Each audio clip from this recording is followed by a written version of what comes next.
So January 4th, 2025, day 4 of reading through chronological Bible in a year. We have Genesis 11:1 through 14:24 with a sprinkling of First Chronicles 1:24 through 27 in there. Through that reading, we've got the Tower of Babel. One thing I noted about that we had to kind of look back on it, but Nimrod, the great hunter, which was from Ham, he was cursed because Ham was disgraced his father, looking upon his father's nakedness. But that curse came, and it came kind of through the Tower of Babel there, and that's just something noteworthy, I guess. I don't know what that means or where that comes from, but it's something noteworthy, something to put in the memory banks there, and something to think about. With the Tower of Babel, they were aiming to make that tower that reaches into the sky. So that's what happened with the tower. And God kind of says, wait a minute, they're going to do this. They're really going to make a tower. And he confused it, says, stop them right in their tracks. He confused their language, and then they dispersed. And they were aiming to be famous, and they were aiming to be united. And God said, nope, not going to happen. One thing that I made there, God has that ability to change our language. God is all powerful. I don't think we think about how powerful God is or who God is sometimes, but God had the power, and he made their language confusing to separate. He could have done a lot of other things to do that, but he chose to confuse their language and add the language barrier to them, kind of separate them, divide their unity. Because they were unified, but they were unified in a selfish way and in a not good way, not towards like we can see in Acts. I just read Acts this morning, Acts 2, and they were in unity in one accord, and the Spirit came down upon them. This was in unity to have fame, and they got separated. Anyway, so that's that. And then we get into Abram actually, before he becomes Abraham. In Chronicles, that's where that sprinkling Chronicles comes in, the genealogy of Abraham. When I went through this a few times before, one thing I didn't notice before was Abram actually moved away from his family with his dad and with Terah.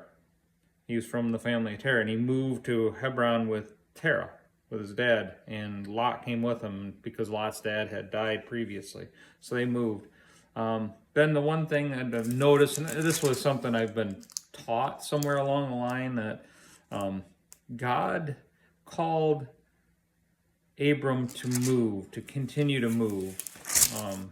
He just says, leave your native country, your relatives, and your father's family, and go into the land that I will show you.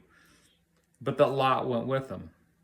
It doesn't say anything bad about that, but I've heard teachings that was bad. That was something. Then we see, that with Lot being there were problems. They start out with problems with they have to separate because they're in too tight of an area. Lot chooses the best land.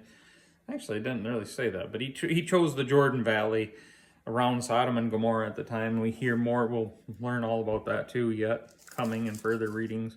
But there were problems with Lot coming along that just caused strife with Abraham. And sometimes is that a reference that our obedience to God and our absolute obedience to God helps us and keeps some of those problems at bay.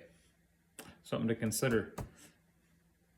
God knows best what's for us, so something to consider there, big time. Let's be obedient. Then we see also before we get into Lot and Abram separated.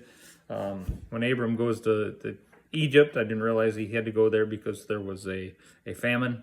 But that's the first time he lies about Sarah's age because of her beauty, and he was afraid.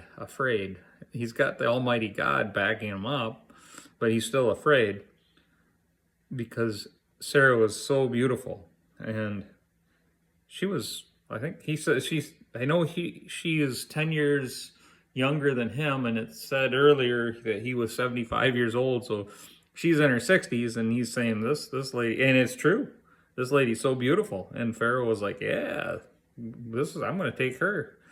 She is beautiful. And he bought her pretty much. He paid Abraham for her. And then God cursed Pharaoh. And Pharaoh's like, what'd you do? He acted justly for it. God revealed it to Pharaoh and protected Abram and Sarah.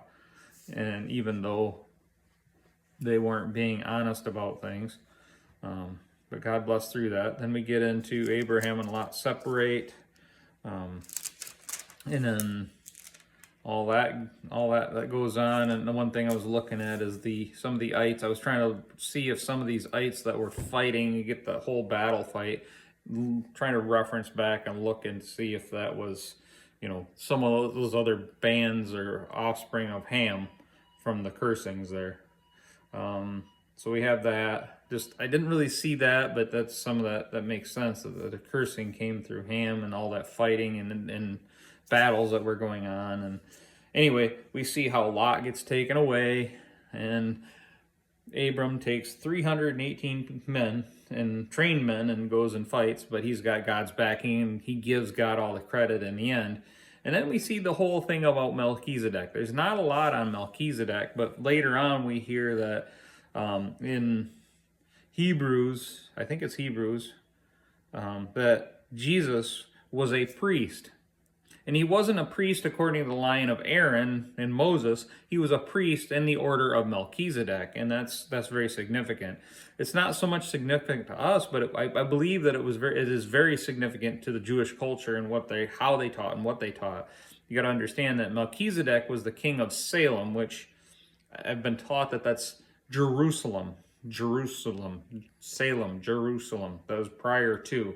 Now, Melchizedek was obviously a man of God. He was a priest of the God Most High, but he was also a king, which is that didn't happen in those days. You were either a king or you were a priest. You weren't both. Well, Melchizedek is both, and we see that later on that Jesus is both.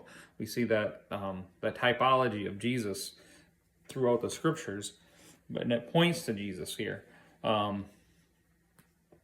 But Abram honors Melchizedek, and Melchizedek gives Abram a blessing. He can see that God is with him, but he also worships God in Salem, Jerusalem. And then we get, it's Abram actually gives Melchizedek a tenth of all the goods that he had recovered. Then we get into Abram giving credit to God and returning all the things back to the king of Sodom, his neighbor where Lot lived, and said, hey, nope, all credit goes to God. And that's who Abram was. So that's kind of cool. So that's my takeaways there. Be obedient to God first and foremost. And there's a lot of other cool stuff in this little reading. But yeah, that's my takeaways today.